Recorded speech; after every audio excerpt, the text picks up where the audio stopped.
Você entende por que você não pode falar mal do irmãozinho? Porque nele tem o Espírito. E quando você deseja o mal para ele, você deseja o mal para você. O teu Espírito sempre vai pedir o oposto da tua carne. A tua carne vai falar, dorme mais um pouquinho. O teu Espírito fala, levanta. Vai falar da palavra de Deus para alguém. A carne fala, guarda essa mágoa dessa pessoa porque ela não merece o seu perdão. E o Espírito vai falar, perdoa para você também ser perdoado pelo seu pai. O Espírito está aqui para viver um propósito, aquele propósito que muitos seres humanos na Terra querem viver, mas não sabem como. E muitos podem estar orando, pedindo a Deus nesse momento, falando, Deus, por que as pessoas encontram o propósito delas, mas eu não encontro o meu? Porque o seu verdadeiro propósito está no Espírito.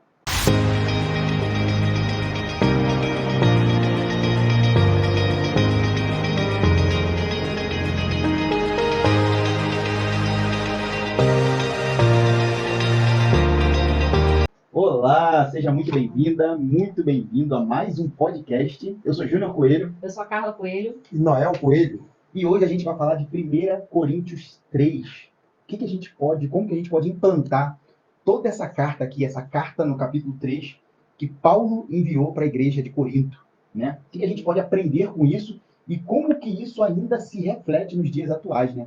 Tudo que Paulo falou aqui se reflete nos dias atuais e não é de se espantar, né? Salomão falou que nada se fez novo debaixo do sol. Ou seja, muda tudo. Hoje nós temos celular, temos TV, mas o ser humano não muda, né? Desde mais de não sei quantos mil anos atrás, o ser humano não muda. Por isso que tem essa semelhança. Verdade. São várias orientações, conselhos, advertências que Paulo fez e que são super atuais. Você vai perceber isso ao longo aqui da nossa leitura. Isso aí. Então vamos lá, vamos ler o primeira, se você gosta de acompanhar, 1 Coríntios 3, agora o versículo 1. Vamos lá? E diz assim, irmãos, não lhes pude falar como a espirituais, mas como a carnais, como a crianças em Cristo. Dei-lhes leite e não alimento sólido, pois vocês não estavam em condições de recebê-lo. Olha só, olha só. Vamos ver o que Paulo fala aí? Já levaram uma espetada mostrando qual era a condição espiritual que eles se encontravam naquele momento. Então vamos lá, vamos começar essa bordoada aí que Paulo começou a dar na igreja, né, na igreja de Corinto. Olha só, e eu, irmãos, não vos pude falar como a espirituais, ou seja, como adultos maduros, mas como a carnais, como a meninos em Cristo. Em Cristo. Olha só o que Paulo fala. Eu não posso falar com vocês como quem fala com homens maduros, homens e mulheres maduros. Mas eu vou ter que falar com vocês como meninos, como se estivesse falando com meninos. O que você acha dessa palavra aí? Palavra dura, né? Palavra dura, né? Mas retrata a maneira como eles se encontravam. Eles não estavam maduros espiritualmente, estavam com um procedimento bem deturpado, bem corrompido, né, nesse momento. Então ele já adverte que, olha, a maneira como vocês estão se comportando, eu vou ter que falar com vocês devido a como vocês estão escolhendo se posicionar. Isso aí. E aqui ele fala muito sobre espírito e carne. Olha só, não pude falar como a espirituais, mas tenho que falar como a carnais, né? É aquela velha história. Adultos, como se Paulo estivesse querendo falar isso, adultos fazem o que tem que ser feito. Meninos fazem o que querem. Ou seja, por que vocês estão fazendo o que querem? Ou seja, por que vocês estão andando conforme a carne? Já não se sabe que o reino de Deus é espírito? Já não se sabe que devemos andar em espírito no reino de Deus? Por que vocês ainda estão andando na carne? Aí ele continua no 2, como que ele fala aí no versículo 2? Dei-lhes leite e não alimento sólido, pois vocês não estavam em condições de recebê-lo. Aí repete, de fato, vocês ainda não estão em condições. Nossa. Ele fala, no tempo passado, né? No tempo passado eu dei leite para vocês, porque acreditei que vocês ainda eram bebezinhos espirituais. Agora eu volto aqui, depois de um tempo, pensando que eu já vou poder dar carne para vocês, mas vocês ainda estão no leite? O que está acontecendo? Será que isso acontece nas igrejas de hoje? Vocês conhecem alguém que já está 973 anos na igreja e continua bebendo leite? Verdade. O mesmo posicionamento imaturo? Com certeza, né? Posicionamento imaturo. Então, isso se reflete ainda nos nossos dias atuais. Não é verdade? O que Paulo está querendo dizer? É assim que a gente nasce no espírito, nós somos como bebês. Nasceu bebê. Mas por quê? Porque o espírito é um bebê? Não. Na verdade, o espírito já está pronto. Por que nós somos como bebês quando nascemos de novo? Porque a carne ainda grita muito alto. Então, no duelo entre a carne e o espírito, muitas vezes, né, a carne ainda fala muito alto. Por isso somos bebês espirituais. Mas o que Deus quer que façamos? Que deixemos de ser bebês espirituais o mais rápido possível. E logo nos tornemos maduros. O que a Bíblia fala? Que Jesus crescia em graça, O conhecimento. que Jesus crescia em estatura e em graça. João crescia em estatura e em graça. Ou seja, ele não crescia só em estatura, mas ele crescia em graça. Quando fala da graça, aí está falando em espírito. O espiritual precisa ser mais alimentado do que a carne. Então, claro que não há problema nenhum de, assim que a pessoa se converte, é um bebezinho ainda no reino, né, no espírito. Mas o que Paulo está falando para eles aí é o quê? Voltei agora. Por quê? Por que eu voltei agora? Vamos ler o 3 para a gente entender? Porque ainda são carnais, porque visto que há inveja e divisão entre vocês, não estão sendo carnais e agindo como mundanos? Pois quando alguém diz, eu sou de Paulo, e o outro, eu sou de Apolo, não estão sendo mundanos? Então, como é que Paulo descobre aí que o povo está na carne? Pelas obras, pelos resultados, né, que eles estão apresentando. Pelos frutos. Né? Os frutos. Conhece-se a árvore pelos frutos. E essa árvore aqui que Paulo está falando é só. Por que ainda sois carnais? Pois havendo entre vós inveja. Inveja é fruto do Espírito? Não. Logo é. Fruto da carne. Contendas, dissensões. Não sois porventura carnais? Ou seja, eu não estou vendo com meus próprios olhos, não precisa nem ser com os olhos espirituais, eu estou vendo com meus próprios olhos que vocês estão na carne. E o que Paulo fala em 1 Coríntios 13? Ele fala, quando eu era um menino, agia como menino, falava como menino, discorria como menino. Mas logo que me tornei homem, deixei para trás as coisas de menino. O que Paulo está querendo dizer aqui? Por que vocês não deixam para trás as coisas de menino? O que são as coisas de menino aí? É viver na carne. É viver na carne. As coisas de menino, quando Paulo fala, vocês estão agindo como meninos. E ele especifica 3 pecados aqui, né, que eles estão cometendo, que é a inveja, a divisão entre eles e ser denominacional, né? Isso aí. Que é cada um defendendo as regras ou as maneiras de interpretar, de viver, de Paulo, de Apolo, quando na verdade eles deveriam ser um só em Cristo. Defender e valorizar e reconhecer a Cristo. Quando ele fala aí, um é de Apolo, outro é de Cefas, né, que é Pedro, outro é de... É a mesma coisa que ele diria hoje, né? Uns falam, não, porque eu sou da Adventista, eu sou da Presbiteriana, eu sou da Assembleia, eu sou católico, olha só. Mesma coisa, só que com nomes diferentes. Então, o que a gente pode aprender aqui? A igreja ela quer chegar numa unidade, mas essa unidade, esses pedaços que formam o corpo, são direcionados pelo Espírito. Verdade. E aí que nós devemos alimentar. Isso aí. Se você é um corpo, se você faz parte do corpo da igreja, mas você vive na carne, você pode adoecer todo o corpo. Olha só. Quando a gente sente uma dor no pé, tem como tirar o pé para parar de sentir dor? Não. A gente não vai fazer isso. Então todo o corpo geme por conta disso. Essa é a preocupação de Paulo. E ele fala sobre dissensões. Dividir. O que são dissensões? Divisões. Divisões. Qual o perigo das divisões dentro da igreja? Ela perder O que a gente falou da Torre de Babel? Qual era o segredo da Torre de Babel? Unidade e linguagem. E quando a igreja divide? E a Bíblia afirma que reinos divididos Não subsistirão. Perfeito. Reino dividido não subsiste. É a maior estratégia de Satanás é essa, dividir. Porque se ele dividir, já era. Mas o contrário também é verdadeiro. Aquilo que está em unidade tem uma força Muito grande.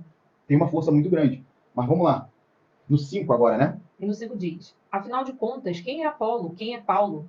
Apenas servos por meio dos quais vocês vieram a crer, conforme o ministério que o Senhor atribuiu a cada um. Nossa. Vamos lá, 5. Pois quem é Paulo? Quem é Apolo? No meu tá assim, quem é Paulo? Quem é Apolo? Se não ministros. Aí eu busquei o que significa a palavra ministro. Significa sacerdote, conselheiro ou mensageiro. Aquele que dá conselho, faz o quê? Dá uma mensagem. Então o que Paulo está falando aí? Pois quem é Paulo? Quem é Apolo? Somos somente mensageiros. Pode o mensageiro ser maior do que a mensagem? Quem é a mensagem? É Jesus. É Jesus. Pode o mensageiro, eu acredito que seja isso que Paulo está querendo falar. Pode Paulo, pode Apolo, Pedro, ou seja lá quem for, o mensageiro ser maior do que a mensagem, que é o próprio Jesus? Então Paulo está advertindo a igreja, porque a igreja está começando a ter dissensões por conta de quê? De vaidade. E a vaidade habita onde? Na carne. Ele simplesmente está advertindo que eles são apenas instrumentos de Deus. Não é o foco da fé. São apenas instrumentos usados por Deus. Isso aí. São só isso. Usados por Deus. E mesmo assim, a igreja lá já estava brigando por conta disso. E aí, será que isso tem... Hoje em dia já não acontece mais isso, né? Acho que não. Acho que foi mais lá na Tempo de Paulo? Você já viu alguma igreja que tem fofoca, dissensões? Acho que não, deve ser mais no tempo de Paulo, né? Mas tem. Então vamos continuar. No versículo 6, fala o quê? O 6 diz: Eu plantei, Apolo regou, mas Deus é quem faz crescer. De modo que nem o que planta nem o que rega são alguma coisa, mas unicamente Deus que efetua o crescimento. Então de Deus é o crescimento. De modo que nem o que planta nem o que rega são alguma coisa, mas unicamente Deus que efetua o crescimento. Então Paulo está querendo dizer o quê? Que de Deus é o crescimento. O que adianta eu plantar se algo não crescer? O que adianta regar se Deus não der o crescimento? Então toda a honra, toda a glória é de quem? Sempre de Deus. De Deus. Então é como se ele estivesse falando, é pura vaidade. Quando você fala, eu sou de Paulo, é o mesmo corpo lutando por membros, né? É o mesmo corpo lutando por membros diferentes. Não faz sentido. No 8, o que fala? O que planta e o que rega têm um só propósito, e cada um será recompensado de acordo com o seu próprio trabalho. Então ele fala aí, o que planta e o que rega, eles estão em um propósito. Em um propósito. Mas cada um receberá o seu galardão segundo o quê? O seu trabalho. Olha só. Os dois são um em propósito. Em propósito. A gente vai entender mais isso conforme for lendo aqui. Em propósito, os dois são um. Mas cada um recebe o seu galardão, ou seja, a sua recompensa, mediante o seu trabalho. Tem aquele que planta, faz a obra com diligência, não tem? Aquele que faz com prudência, mas também não tem aquele que faz a obra com displicência, negligência. Então, cada um, por mais que sejam um, que façam para um bem comum, um propósito, cada um vai receber o seu galardão. Tanto quem faz com diligência, como quem faz com displicência. Claro que quem faz com diligência vai ter um galardão maior. É isso que Paulo está dizendo aí. Isso aí. E é como se, hoje em dia, a gente vê nos 5 ministérios, né, já até foi falar sobre isso, mas vamos dizer que o evangelista semeou, ganhou Já foi uma falar alma para sobre Jesus. isso aqui no nosso podcast, É né? isso aí. Eu vou dar um exemplo prático. Vamos supor que não seja a liderança da igreja, né, ali pregando, mas seja um evangelista que ganhou uma alma, semeou. Né? E aí ele foi direcionado à igreja e aí um discipulador, um mestre, vai estar regando aquilo ali. Sim. Mas não vai ser esse trabalho, só isso que vai dar o crescimento espiritual. Né? É o próprio Deus que gera esse crescimento e também mediante a busca da pessoa, para que justamente ela venha alcançar essa maturidade espiritual. Muito bem colocado aqui. Vamos supor, como ele fala aqui, cada um receberá segundo o seu trabalho, isso aí que você explicitou aí, sobre os 5 ministérios, vamos supor que o evangelista faça um trabalho diligente, ou seja, prepara sua pregação, antes da pregação, se prepara em espírito para receber mais de Deus com diligência e ele ganha muitas almas. Qual o propósito? De ganhar almas. É o id, né? E o que acontece? Quando essas almas que são ganhas vão para uma igreja local, que é a igreja desse evangelista. Só que o pastor lá dessa igreja, ele não é diligente. Ou seja, o evangelista é diligente, mas o pastor não é diligente em pastorear com as ovelhas. Mas ele faz a obra por um propósito, mas faz com displicência. Então, isso que Paulo está querendo falar aí. Cada um vai receber o seu galardão segundo o seu trabalho. Então, nós temos que ter boas intenções e trabalhar com diligência para Deus. Com responsabilidade. Com responsabilidade para Deus. Porque a gente pensa que não, mas está sendo visto. Porque, como Paulo, o galardão será segundo o seu trabalho. Será que a gente tem feito as coisas com diligência? Será que a gente tem feito as coisas com boas intenções? Porque tudo isso está sendo visto. Porque, aí no 9, vamos lá. E no 9 diz: Pois nós somos cooperadores de Deus. Vocês são lavoura de Deus e edifício de Deus. Isso na minha tradução. Pode ler o 10, por favor. E no 10: Conforme a graça de Deus que me foi concedida, eu, como sábio construtor, lancei o alicerce, e outro está construindo sobre ele. Contudo, veja cada um como constrói. Olha, acabou o 10? Acabou. Olha só. O que a gente está falando aí? De diligência e de displicência. Uns trabalham no reino para Deus com diligência, outros com displicência. Isso não tem como negar. Nem todos são diligentes, ou nem todos são displicentes. E olha o que Paulo falou.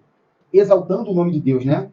Segundo a graça de Deus que me foi dada, está assim na minha versão, pus eu, como um sábio arquiteto, o alicerce. O que ele está falando quando ele fala?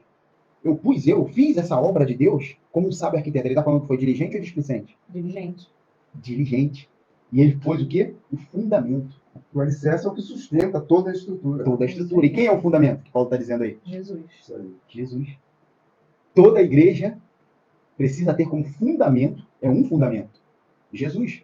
Aí ele fala, e outro edifica sobre ele. Mas veja cada um como edifica sobre ele. Então, o que ele falou? Tem um fundamento, mas outros vão edificar. Como você entrou claramente. São 5 ministérios, né? São 5 ministérios. Paulo falou aí que ele, com a graça de Deus que foi dada, ele colocou o alicerce, né? Ou seja, ele falou de Jesus, ele implantou ali, né, o fundamento, que é o próprio Jesus, mas outros estão edificando. No 11, ele ainda reafirma, ele ratifica sobre quem deve ser esse alicerce, né? Que é onde ele diz, porque ninguém pode colocar outro alicerce além do que já está posto, que é Jesus Cristo. Nossa. Tem como colocar, hein? Tem como colocar um outro alicerce, um outro fundamento num prédio? Tem um prédio ali de 10 andares. Tem como mudar o fundamento dele? Não, é Para mudar o fundamento dele, você precisa fazer o quê? derrubar todo o prédio. Nossa. É isso, por isso que Paulo está falando aqui, ó, porque ninguém pode pôr outro fundamento. Não pode. A única forma de colocar outro fundamento é derrubando o prédio. Gerando divisões, né? Quando você coloca o alicerce como sendo uma denominação ou homens, né, que era o que eles estavam fazendo aqui, já era, você já está destruindo o propósito maior. Nossa. Show de bola. Vamos lá. E no 12 diz, se alguém constrói sobre esse alicerce, usando ouro, prata, pedras preciosas, madeira, feno ou palha, sua obra será mostrada, porque o dia atrará a luz, pois será revelada pelo fogo, que provará a qualidade da obra de cada um. Nossa, olha só. O que Paulo está querendo dizer aí? Olha só que coisa interessante. O 12, né, que você deu, e se alguém sobre esse fundamento, sobre esse alicerce, formar um edifício de ouro, prata, pedras preciosas, madeira, feno e palha. Ou palha, né? Aí no 13 fala, a obra de cada um se manifestará, ou será, né, será mostrada. Na verdade, o dia a declarará. Esse dia está com letra maiúscula. No grande É o dia, grande dia. declarará O essa dia do obra. julgamento, do Porque grande julgamento. o que é o dia? É a luz. E na luz, tudo que está errado se mostra. Não é isso? Na luz, nas trevas não, mas na luz, tudo que está errado vai ser visto, assim como tudo está certo, vai ser visto. Então tudo é visto no dia. Porque pelo fogo será descoberta. E o fogo provará qual seja a obra de cada um. Ou seja, ele fala que tem um fundamento. Mas outro vai edificar em cima daquele fundamento. Agora eu pergunto para vocês, no versículo 12 aí, ele fala que vai provar o dia e vai ser descoberta pelo quê? Pelo fogo. Pelo fogo. Eu pergunto para vocês, quando ele fala que assim, uns vão formar edifício de ouro, o que acontece? Ouro é queimado pelo fogo? Só se for muito quente. Prata, Mas não. Em geral, não acontece nada. pedras preciosas. Não. Mas a madeira, o feno e a palha são altamente consumíveis, não é? Então, olha só, ele dá 3, ele fala que assim, ó, sobre este fundamento formar um edifício de ouro, de prata e de pedras preciosas, diligente, que quando for testado pelo fogo, tem muito mais resistência. E outros, madeira, feno e palha. O fogo encostou. Excelente combustível, todos os 3. Então, o que ele fala aí? O fogo irá provar a qualidade da obra. A qualidade da obra. Se é boa, né, foi feita de ouro, pedra preciosa, prata, ou se foi feita de madeira, feno e palha. Mais uma vez, sem contingência ou sem, né, com uma negligência. Isso aí. Vamos continuar? Isso aí. Qual é? 14 agora. Se o que alguém construiu permanecer, esse receberá recompensa. Se o que alguém construiu se queimar, esse sofrerá prejuízo. Contudo, será salvo como alguém que escapa através do fogo. Nossa, então vamos lá. No 14 ele fala, se a obra de alguém que edificou permanecer, significa o quê? Se edificar sobre o fundamento, foi bem construído. Na prata, no ouro, pedra preciosa. Esse receberá o quê? O galardão, por ter feito essa obra com diligência. Mas se a obra de alguém se queimar, sofrerá detrimento. O que é detrimento? Prejuízo. Prejuízo. Mas o tal será salvo, tá aqui na minha versão. Todavia, como pelo fogo. Por que ele fala que o tal será salvo? É o dono da obra. Aquele que fez a obra, a Bíblia, ela fala que ele pode ser salvo. Olha só, o que a gente faz muito? A gente não julga. Paulo não está falando sobre as dissensões da igreja, de a gente julgar outras igrejas. Ah, porque a minha igreja é maravilhosa, faz isso, isso, mas a igreja do fulano, aquela não. Só que os nossos olhos não conseguem ver, não conseguem enxergar qual é o real propósito que está acontecendo ali. A gente não consegue olhar, num primeiro momento, para aquela obra que está sendo feita e ver se ela está sendo feita de ouro, prata, se ela está sendo feita de pedras preciosas, madeira, feno ou palha. A gente não consegue ver. Por isso, não devemos julgar. Não devemos causar dissensões, julgando, nem dentro da nossa igreja, nem com outras denominações. Mas o que a gente vê acontecendo muito aqui fora? Membro de uma igreja contra outros membros, causando dissensões, e igrejas contra outras igrejas, causando dissensões. Quando Jesus já falou, um reino dividido não subsistirá. Enquanto isso, os filhos das trevas estão unidos. Estão unidos. Ah, mas fulano é isso. Quero nem saber de fulano. Os filhos das trevas agem assim. Deixa eles. Se ele é assim, deixa ele. É ele lá e eu cá. Mas nós, que somos do reino, porque quem verdadeiramente vive no reino não faz isso, como Paulo falou aqui, são os meninos e meninas que fazem isso, que causam dissensões. E quando nós falamos aqui meninos e meninas, a gente está querendo falar sobre carne. Porque meninos fazem o que querem. Se eu estou no reino, é preciso que eu ande no espírito. Ah, mas eu não quero andar no espírito, precisa querer, é só fazer. Adultos fazem o que tem que ser feito. Meninos fazem o que querem. Adultos fazem o que tem que ser feito. Então, o que Paulo está falando aqui? Se a obra que alguém edificou permanecer, esse vai ser o quê? O resultado. Permaneceu? É o resultado. Resultado de quê? Foi feito de ouro, prata ou pedras preciosas. Logo, receberá o galardão. Mas, se a obra de alguém se queimar, é porque foi feito de madeira, feno ou palha. Logo, sofrerá detrimento, sofrerá prejuízo. Mas o tal será salvo, todavia, como pelo fogo. Sabe por que o tal será salvo como pelo fogo? Na minha versão está como alguém que escapa através do fogo. Lindo. Porque o mesmo fogo que ele está falando aí, que queima, ele purifica. Então, para a gente entender o que ele fala aqui, quando ele fala, mas o tal será salvo, todavia, pelo fogo. Vamos imaginar aqui, a pessoa fundou uma igreja. Tem um pastor só dentro de uma igreja. E aquela igreja foi criada com madeira, feno e palha. Veio o fogo e queimou a igreja. Mas aquele pastor que a fundou será salvo. Ele escapou do incêndio. Porque o mesmo fogo que queima, ele pode, claro que se a pessoa tiver o coração contrito, ser purificado. Então é isso que Paulo quer dizer aqui. O tal será salvo todavia como pelo fogo. No 16, o que ele fala? Vocês não sabem que são santuário de Deus e que o Espírito de Deus habita em vocês? Se alguém destruir o santuário de Deus, Deus o destruirá. Pois o santuário de Deus, que são vocês, é sagrado. Olha só. Gente, nossa, essa parte é pesada. Se alguém destruir o templo de Deus, Deus o destruirá. Porque o templo de Deus, que sois vós, é santo. O que é destruir o templo de Deus? Simplesmente viver da carne. Porque a carne é autodestrutiva. Olha o que Deus está falando aí. Olha o que Paulo está falando aí, só que num código, né? É um código. Olha só. Se alguém destruir o templo de Deus, quem é o templo de Deus? Essa matéria aqui, o templo do Espírito Santo. Deus o destruirá. Porque o templo de Deus, aí ele fala que são vocês, é santo. Separado, né? Por que o templo de Deus é santo? Porque ele abriga o Espírito Santo. Isso aí. Então o que ele está falando? Resumindo, se você vive nas obras da carne, ou seja, você é autodestrutivo, porque a carne se destrói a ela mesma. Olha só, até uma redundância. A carne se autodestrói. E se ela se destrói, quem está lá dentro sendo incendiado pela carne? O Espírito Santo. Então nós estamos, é como se estivéssemos matando, acabando com a casa do Espírito Santo. Então por isso que fala, Deus o destruirá. Mas por que Deus o destruirá? Porque esse próprio já está se destruindo. Só por causa disso, não é porque ele é mau. Essa pessoa já está se destruindo. E a árvore que não está dando fruto é cortada.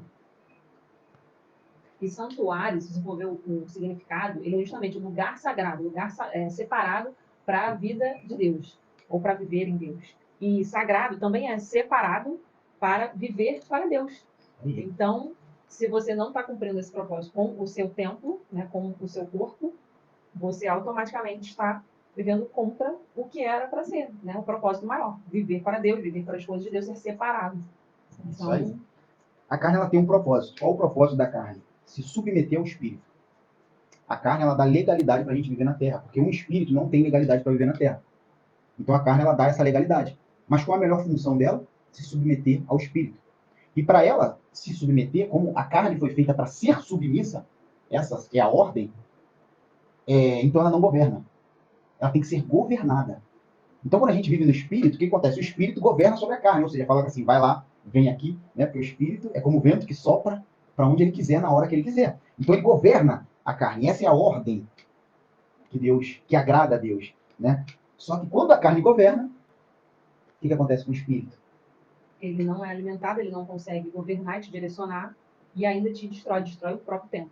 Então anota isso aí. A carne, ela pode ser ótima como carona, mas ela é péssima como motorista. E ela vai dar fruto disso. Né? Pensa no motorista, batendo em um monte de lugar, atropelando um monte de gente. É a carne. Os frutos de um péssimo motorista são esses. E a gente consegue ver os frutos da carne na nossa vida, né? Através de que Paulo já começa a falar aí, as dissensões, a inveja, a cobiça, enfim, dos frutos da carne. Assim como a gente consegue ver o espírito pelos frutos, né? Pelo fruto do espírito. Isso aí. Então, no 18 diz, não se engane. Se algum de vocês pensa que é sábio segundo os padrões desta era, deve tornar-se louco para que se torne sábio. Nossa, olha Porque só. Posso concluir o próximo? Pode concluir. Porque a sabedoria deste mundo é loucura aos olhos de Deus, pois está escrito, ele apanha os sábios na astúcia deles. Então, no 18 que ele fala, não se engane a si mesmo, se alguém dentre vós se tem por sábio, ou seja, se acha sábio, a própria Bíblia fala que aquele que se acha sábio, todo é. Por quê? Quem se acha sábio aos próprios olhos é a carne. As coisas do espírito são loucuras para a carne. Então, presta atenção, quando a gente se acha sábio aos nossos próprios olhos, Paulo fala que assim, se transforma em louco. Porque tu está na carne, fulano. Se você se acha sábio aos próprios olhos, se faça de louco. Ou seja, inverta esse polo. Porque você está na carne. Porque o espírito que é sábio, que onde habita a verdadeira sabedoria, ele faz coisas opostas da carne. Pede coisas opostas à carne. Então, Paulo fala para a gente se fazer louco. Se fazer louco é o quê? Irmão, mergulha pro espírito, porque tu está carnudão. Se você se acha sábio aos próprios olhos, você é um pedaço, não é nem picanha, a gente pode chamar de acém, né? Tá carnudão. Então, se faça de louco. Quando ele fala se faça de louco, ele fala, não, mergulha no espírito. Porque quem se acha sábio aos próprios olhos é tolo. Né? Porque a sabedoria deste mundo é loucura diante de Deus. Deus é espírito. A sabedoria do mundo é loucura diante do espírito. As coisas espirituais são inversas às coisas carnais. Por isso que a Bíblia fala que a carne contende contra o espírito, porque existe uma inversão. Então, logo, se você se acha sábio na carne, é porque você, no espírito, tu não está, mesmo. É porque é um tolo, né? Mesmo com toda a sabedoria, nada se compara com a sabedoria da carne. Nada se compara a viver no espírito. Presta atenção que o teu espírito sempre vai pedir o oposto da tua carne. A tua carne vai falar, dorme mais um pouquinho. O teu espírito fala, levanta. Vai falar da palavra de Deus para alguém. A carne fala, guarda essa mágoa dessa pessoa porque ela não merece o seu perdão. E o espírito vai falar, perdoa para você também ser perdoado pelo seu pai. Aleluia. Então o espírito sempre pede o oposto da carne. Vamos pro 20? Isso aí. Livro. E outra vez, o Senhor conhece os pensamentos dos sábios, que são vãos. Portanto, são vãos. Olha só, imagina, se o pensamento do sábio é vão, imagina o todo. Mas ele está falando aí da carne. Porque a sabedoria da carne não tem como contra o espírito. Mas vamos lá. Portanto, ninguém se gloria nos homens, porque tudo é vosso. Seja Paulo, seja Apolo, seja Cefás, seja o mundo, seja a vida, seja a morte, seja o presente, seja o futuro, tudo é vosso. E vós, de Cristo e Cristo de Deus. Nossa. Olha o que Paulo está querendo falar aí. Portanto, ninguém se gloria nos homens, porque tudo é vosso. Ou seja, ele está falando para a igreja de Corinto, tudo é de vocês. Mas quando ele fala de vocês, ele não fala no individual, ele fala do corpo. Esse dedo é de quem? É da barriga, da minha barriga? Esse dedo aqui é da minha barriga? É da minha orelha? É de todo o corpo. Então Paulo aqui está falando do corpo. A igreja é um corpo. Deus, quando olha para a noiva, tanto que Apocalipse mostra a noiva como uma figura de mulher fugindo para o deserto em trabalho de parto, ele não vê uma pessoa, ele vê o corpo. Então Paulo está falando aí para eles, por que vocês estão se dividindo dentro do corpo? É como se esse dedo falasse para esse dedo, olha só, a barriga é minha. E esse aqui falasse, o olho é meu. Não. Ou eu sou mais importante. Ou eu sou o olho é mais importante que o ouvido. E não é, todos têm a sua importância e temos todas as coisas espiritualmente. Né? Porque a Bíblia também reforça que nós somos herdeiros de Deus e co-herdeiros com Cristo de todas as coisas. Ele já nos deu todas as coisas espiritualmente. Basta a gente acessar para poder ver a plenitude da vontade de Deus. Então, quando ele fala tudo é vosso, ele fala do corpo e da igreja. Aí, o que ele fala no 23? E vós, e seus corpos, que são a igreja, são de Cristo. E Cristo é de Deus. Então, Paulo está querendo mostrar que toda essa dissensão era do corpo contendendo contra o próprio corpo. Contra o próprio corpo. Tem uma passagem, quando Jesus encontra com a samaritana, e a samaritana pergunta, quem é Deus? Jesus fala, Deus é o Espírito. Ele não fala Deus é um Espírito, pronome indefinido. Ele fala Deus é o Espírito. O que é o? Artigo definido. O. E ele soprou dentro da gente, correto? Então, o artigo definido que é Deus, que soprou dentro de cada um de nós. Então, todos nós somos um Espírito. O Espírito de Deus está em você, mas o Espírito de Deus também está em mim. Correto? Uhum. O Espírito de Deus está em você, mas também está em você. O Espírito. E mais uma vez a gente deve dar glória ao Espírito, ao Deus, a Cristo, né? Jamais a homem. Isso aí. E o que eu quero desmistificar aqui?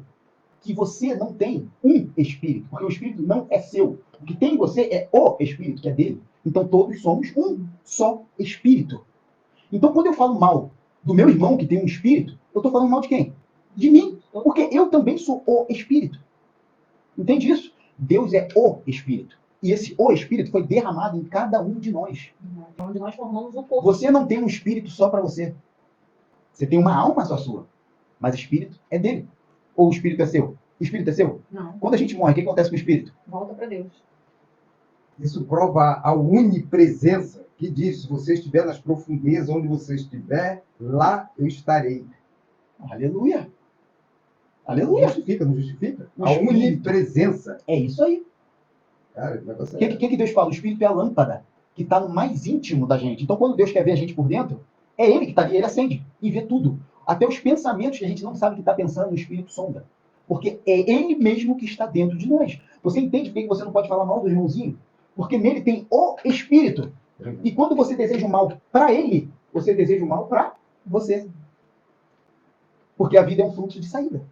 Quando você deseja mal para o irmão, se porventura esse irmão tem o Espírito, e tem que ter, né, para estar vivo, você está falando mal de você. Então está havendo dissensão dentro do próprio corpo.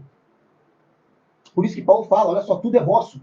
E detalhe, só há porque se está na carne. Porque se eu estou no Espírito, o Espírito está em unidade com todos, então não há dissensão. Só vai haver dissensão.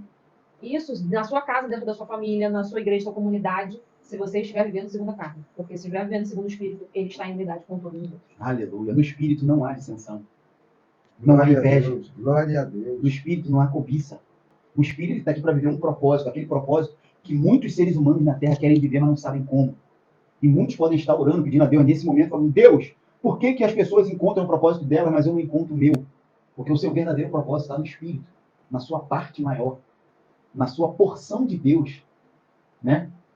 Na porção de Deus que aí está o propósito. Se entrega para Ele.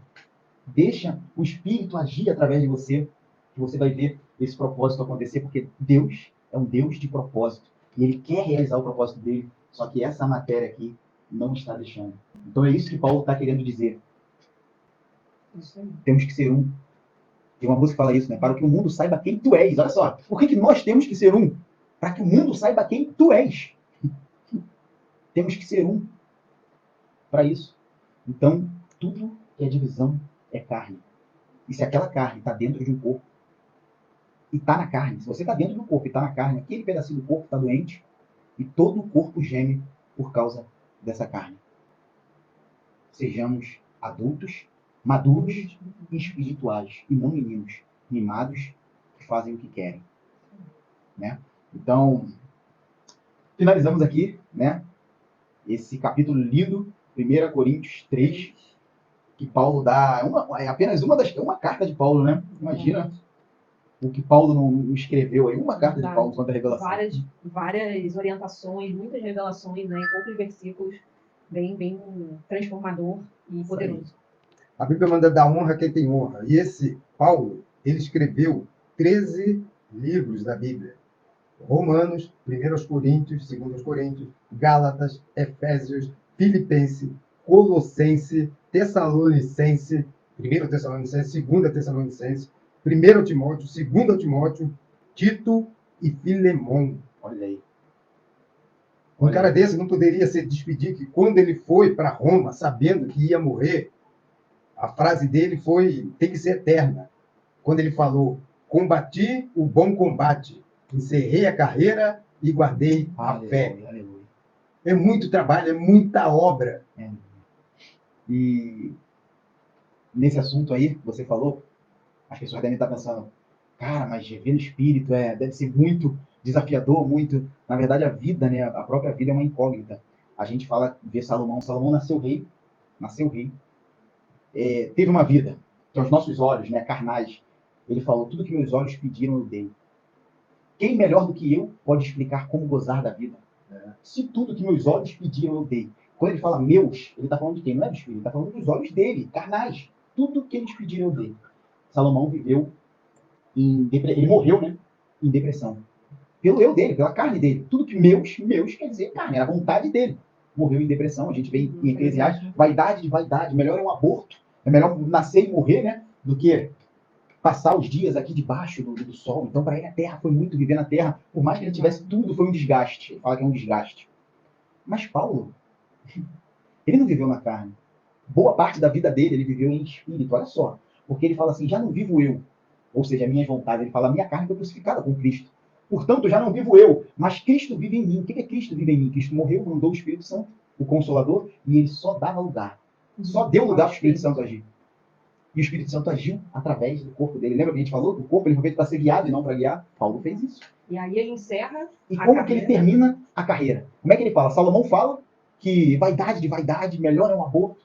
Paulo fala, combati um bom combate, encerrei a carreira e guardei a fé. Olha só, olha o que Salomão fala, nossa, para que eu fui passar pela terra? Nasceu o rei, morreu o rei. Paulo fala, foi muito bom a minha passagem por aqui, valeu a pena. Porque viver é Cristo e morrer é lucro. Morrer é lucro e viver é Cristo. Ele cumpriu o propósito, salvou muitas vidas. Então eu queria deixar isso para você, assim, no auge da nossa ignorância, né, da nossa falta de sabedoria, da nossa tolice, a gente pensar que é a carne que dá tudo, mas quem melhor do que Salomão para dizer se a carne dá tudo ou não? E foi Paulo, né? Quem melhor que Paulo para dizer que vale a pena viver no Espírito? E tem só mais um ensinamento que a gente pode deixar aqui, é sobre que o fim das coisas é melhor do que o começo. Então não importa como você começou a sua vida, qual é a circunstância que você se encontra hoje. O que importa é como você vai terminar, como você vai encerrar a sua vida aqui na Terra. De uma maneira frustrada ou de uma maneira feliz, porque cumpriu o propósito que Deus tinha na sua vida aqui na Terra. Uma coisa também que a gente pode observar aí é o quanto Jesus pode transformar uma vida. Quem foi Paulo? Quando ele viveu na carne, era Saulo. A transformação foi tão grande que o próprio Jesus trocou o nome dele para Paulo. Foi uma lavagem ali por completo, uma transformação muito grande. Isso é coisa que só Jesus pode fazer. E esse é o recado, né? A pessoa que está me assistindo aqui hoje, que quer viver do Espírito, está cheia de propósito, é totalmente diferente da pessoa que vai chegar lá. O ser humano que está aqui agora, mas que quer chegar lá, ele muda. Não tem como. É totalmente transformado. O que significa transformar? É mudar radicalmente. Transformar-vos pela renovação da mente. Uma mente que vive na carne, agora uma mente que vai viver no Espírito. E só assim você vai conhecer a quão boa, perfeita e agradável vontade de Deus. Glória a Deus. Então concluímos mais um podcast. Eu quero agradecer pela sua audiência, né, pela sua presença aqui, ouvindo a palavra de Deus. Eu quero falar que se essa palavra foi boa para você, tocou no seu coração, compartilha ela com alguém. Não deixa ela ficar solta aqui, não. Compartilha ela com alguém. Curte, né? Dê seu like. Se você ainda não se inscreveu, se inscreve no canal, porque a gente constantemente está fazendo vídeos aqui, falando um pouquinho, contribuindo um pouquinho com um pouco que a gente sabe sobre a palavra de Deus. Verdade. O que tem transformado a nossa vida é o que a gente tem transbordado. E a gente espera que tenha edificado a sua vida também. Tá bom? Uma ótima semana. Semana abençoada para você. Fica com Deus. Tchau, tchau. Amém.